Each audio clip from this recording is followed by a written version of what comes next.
Akidah merupakan asas utama bagi seorang Muslim untuk membimbing mereka dan cara hidup mereka berlandaskan tauhid. Akidah dari segi bahasa bermaksud ikatan, manakala daripada segi istilah pula merujuk kepada perkara yang diyakini sepenuhnya oleh hati sehingga menenangkan jiwa. Rukun iman seperti beriman kepada Allah, malaikat, rasul, kitab, qada dan qadar dan hari kiamat merupakan teras utama bagi orang Muslim. Bagi mu'alaf, penghayatan akidah yang betul penting agar keimanan mereka kekal kukuh. Namun di Malaysia, perbezaan bahasa, latar belakang kebudayaan dan kaedah pengajaran yang kurang sesuai menyukarkan mereka mendalami ilmu akidah di Malaysia.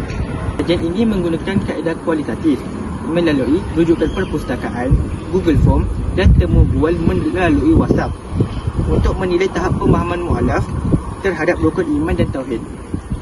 Ini juga menumpukan kepada cabaran yang dihadapi serta kesan penghayatan akidah terhadap sikap, penghayatan dan amalan mereka dalam kehidupan seharian. Berdasarkan objektif kajian yang pertama, dapatan menunjukkan bahawa majoriti mu'alaf di negeri Terengganu mempunyai tahap pemahaman akidah yang baik. Hasil soalan selidik mendapati sebanyak 22% responden sangat memahami konsep akidah, manakala sebanyak 63% memahami maksud akidah dan hanya sebahagian kecil yang masih kurang jelas. Dapatan kajian ini selari dengan kajian oleh Ahmad Yunus Kasim, Samsudin Abdul Hamid dan Misnan Jemali yang menyatakan bahawa tahap pemahaman akidah mu'alaf banyak bergantung kepada kaedah pengajaran dan bimbingan yang sistematik serta berperingkat. Secara keseluruhannya, kajian ini menyimpulkan bahawa pemahaman akidah mu'alaf berada pada tahap yang memuaskan. Namun sokongan berterusan dan pendekatan bimbingan yang lebih terancang amat diperlukan bagi memastikan akidah mereka dapat diperkukuhkan secara menyeluruh. Bismillahirrahmanirrahim. Assalamualaikum warahmatullahi wabarakatuh. Nama saya Faiz Alamin bin Muhammad Fadil, nombor metrik 080099, akan membentangkan tentang dapatan kajian yang kedua. Tahukah anda, memeluk Islam bukan hanya perubahan agama, tetapi juga ujian emosi dan pemikiran. Kajian di Jalan Kampung Cina, Terengganu mendapati 6 daripada 10 orang mu'alaf menghadapi kesukaran memahami dan menghayati akidah Islam akibat tekanan keluarga selepas pengislaman. Tekanan ini menimbulkan konflik emosi dan kekeliruan terhadap konsep asas keimanan seperti takdir dan kebergantungan kepada Allah SWT. Hasil soal selidik menunjukkan 52% responden menghadapi kekangan bahan pembelajaran akidah yang sesuai, manakala 38% menyatakan tekanan keluarga sebagai cabaran utama dalam penghayatan akidah. Sarjana seperti Yusuf Al-Qaradawi dan Syed Naqib Al-Attas menegaskan bahawa mu'alaf masih membawa kerangka pemikiran lama dan kekurangan pendidikan akidah yang sistematik boleh melemahkan kefahaman iman. Kesimpulannya, pengukuhan akidah mu'alaf memerlukan pendidikan akidah yang tersusun serta sokongan berterusan komuniti dan institusi agar iman dapat dibina dengan lebih mantap dan seimbang. Itu sahaja daripada saya. Allahu'alam. Assalamualaikum warahmatullahi wabarakatuh. Nama saya Syakir Zufairi bin Alfian, nombor metrik 080902. Hari ini saya akan membentangkan mengenai dapatan kajian yang ketiga.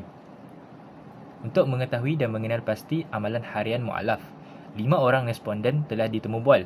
Dapatan kajian menunjukkan bahawa majoriti mu'alaf mempunyai sikap positif terhadap akidah Islam dan kepercayaan kepada rukun iman. Walau bagaimanapun, sebahagian responden kurang menghayati akidah dalam situasi harian, terutamanya ketika menghadapi ujian hidup. Responden yang mempunyai penghayatan akidah yang kukuh menunjukkan sikap sabar, tawakal dan redha dalam menghadapi cabaran kehidupan. Oleh itu, pengamalan akidah dalam kehidupan seharian masih perlu diperkukuh dan dipertingkatkan agar akhlak individu lebih baik dan selaras dengan tuntutan Islam. Kajian ini berjaya mencapai objektifnya kerana majoriti responden menunjukkan sikap positif terhadap akidah Islam. Dapatan kajian ini selari dengan kajian oleh Zainuddin dan Razak pada tahun 2021 yang menunjukkan bahawa terdapat hubungan signifikan antara pengetahuan akidah dan amalan ibadah.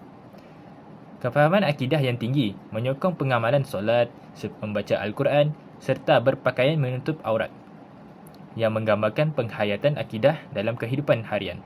Namun, hasil soal selidik menunjukkan bahawa walaupun 62% responden memahami asas akidah Islam, hanya 38% mengamalkan secara konsisten.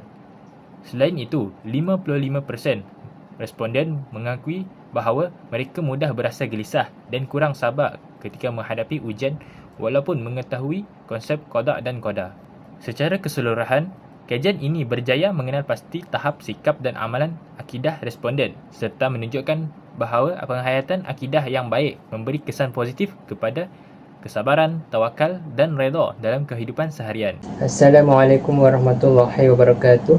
Secara kesimpulannya, kajian ini mendapati mu'allaf di Terengganu memahami asas akidah secara teori namun masih lemah dari segi penghayatan praktikal, terutamanya dalam aspek qada dan qadar. Kegagalan merapatkan jurang ini melalui modul pembelajaran yang sistematik dan program menti berisiko menjejaskan identiti serta kekuatan pegangan agama mereka. Justeru, kerjasama pihak berkuasa agama amat diperlukan untuk menyediakan bimbingan yang lebih teratur dan praktikal bagi menjamin kelestarian akidah mu'allaf. Sekian, terima kasih.